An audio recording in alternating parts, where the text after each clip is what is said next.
Hi, ಇದು ಕಾಲಕಾಲೇಶ್ವರ ದೇವಸ್ಥಾನ ಅಂತ. ಇದಕ್ಕೆ ದಕ್ಷಿಣ ಕಾಶಿ ಅಂತಲೂ ಕರೀತಾರೆ.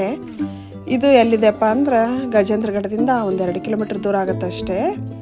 ಇದು ಈ ಭಾಗದ ಆರಾಧ್ಯ ದೇವರು. ಮೇಲೆ ಬೆಟ್ಟದಲ್ಲಿದ್ದಾನೆ ದೇವರು. ಬನ್ನಿ, ಬೆಟ್ಟ ಹತ್ತೋಗಿ ದೇವ್ರ ದರ್ಶನ ಮಾಡೋಣ. ಅಂತ ಪರಿ ಜಾಸ್ತಿ ಮೆಟ್ಲುಗಳಿಲ್ಲ, ಹತ್ಕೊಂಡು ಹೋಗ್ಬೋದು. ಇಲ್ಲೇ ಬೆಟ್ಟ ಇರೋದ್ರಿಂದ ಇಲ್ಲಿ ವಿಂಡ್ ಪವರ್ನ ಹಾಕಿದ್ದಾರೆ. ಸುತ್ತಮುತ್ತಲು ವಿಂಡ್ ಫ್ಯಾನ್ ಇವೆ. ಬನ್ನಿ, ದಾರಿಲಿ ಆಂಜನೇಯ ಇದ್ದಾನೆ. ಆಂಜನೇಯನ ದರ್ಶನ ಮಾಡಿಕೊಂಡು ಮತ್ತೆ ಮೇಲೆ ಹತ್ತೋಣ. ಆ ಕಡೆ ಈ ಕಡೆ ದೀಪದ ಸ್ತಂಭ ಇವೆ. ಇಲ್ಲಿ ಗುಡ್ಡಕ್ಕೆಲ್ಲ ಸುಣ್ಣ ಹಚ್ಚಿರೋದನ್ನು ನೀವು ನೋಡ್ಬೋದು. ಇಲ್ಲೊಂದು ಸ್ಥಳ ಪುರಾಣ ಇದೆ. ಇಲ್ಲಿ ದವಂದ ಹುಣ್ಣಿಮೆಗೆ ಜಾತ್ರೆ ನಡೆಯುತ್ತೆ. ಆದರೆ ಹಿಂದಿನ ದಿನ ಅರ್ಚಕರು ಒಂದು ಬಕೆಟಲ್ಲಿ ಸುಣ್ಣನ ಕಲಸಿಟ್ಟಿರ್ತಾರೆ. ಬೆಳಿಗ್ಗೆ ಆಗೋಷ್ಟರಲ್ಲಿ ಗುಡ್ಡಕ್ಕೆಲ್ಲ ಸುಣ್ಣ ಹಚ್ಚಿರೋದಿರುತ್ತೆ. ಇಲ್ಲಿ ಜನರ ಪ್ರಕಾರ ದೇವರೇ ಬಂದು ಗುಡ್ಡಕ್ಕೆಲ್ಲ ಸುಣ್ಣ ಹಚ್ಚಿದಾನೆ ಅಂತ ಹೇಳ್ತಾರೆ. ಅದು ಒಂದು ರೀತಿ ಸರಿನೇ ಅನಿಸುತ್ತೆ. ಯಾಕಂದರೆ ಮೇಲೆ ಎಲ್ಲ ಸುಣ್ಣ ಹಚ್ಚಿರೋದಿದೆ. ಅಲ್ಲೆಲ್ಲ ಮನುಷ್ಯರು ಹೋಗಿ ಹಚ್ಚೋಕ್ಕಾಗಲ್ಲ. ಅಂಥ ಜಾಗದಲ್ಲೆಲ್ಲ ನೀವು ಸುಣ್ಣನ ನೋಡ್ಬೋದು. ಹಾಗೆ ಇಲ್ಲಿ ಮೇಲೆ ಬಂದಮೇಲೆ ವೀರಭದ್ರೇಶ್ವರ ಇದ್ದಾನೆ.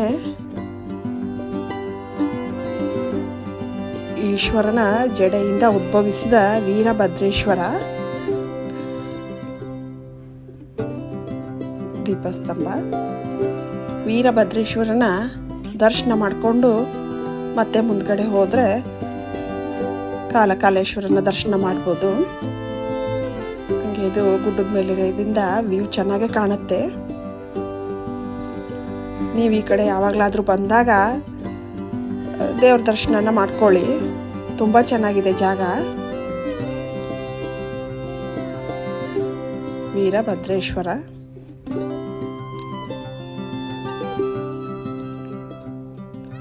ವೀರಭದ್ರೇಶ್ವರನ ಎದುರಿಗೆ ನಂದಿ ಸ್ಥಾಪನೆ ಮಾಡಿದ್ದಾರೆ.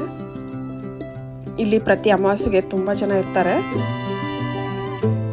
ಈ ಕಡೆಯವರು ಮನೆ ದೇವರಾಗಿರುತ್ತಲ್ಲ, ಅಮಾವಾಸ್ಯೆಗೊಮ್ಮೆ ಹೋಗ್ತಾರೆ.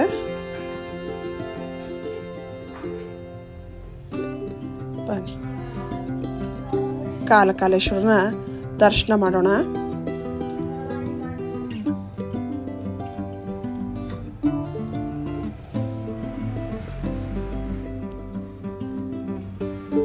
ದೇವ್ರ ದರ್ಶನ ಮಾಡ್ಕೊಳ್ಳಿ. ಇಲ್ಲಿ ಒಂದು ಜರಿ ಇದೆ. ಮೇಲಿಂದ ನೀರು ಬೀಳ್ತಾನೆ ಇರುತ್ತೆ. ವರ್ಷದ 12 ತಿಂಗಳು ಹಾಗೆ ನೀರು ಬೀಳ್ತಾನೆ ಇರುತ್ತೆ. ಮೇಲ್ ಬೆಟ್ಟದಿಂದ ಹರಿಯುತ್ತೆ.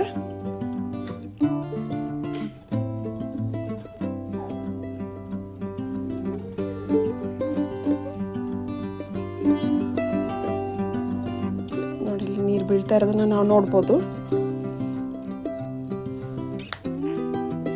ಓಕೆ, ಮತ್ತೆ ಇನ್ನೊಂದು ವಿಡಿಯೋದೊಂದಿಗೆ ನಿಮ್ಮನ್ನು ಭೇಟಿ ಆಗ್ತೀನಿ. ಬಾಯ್.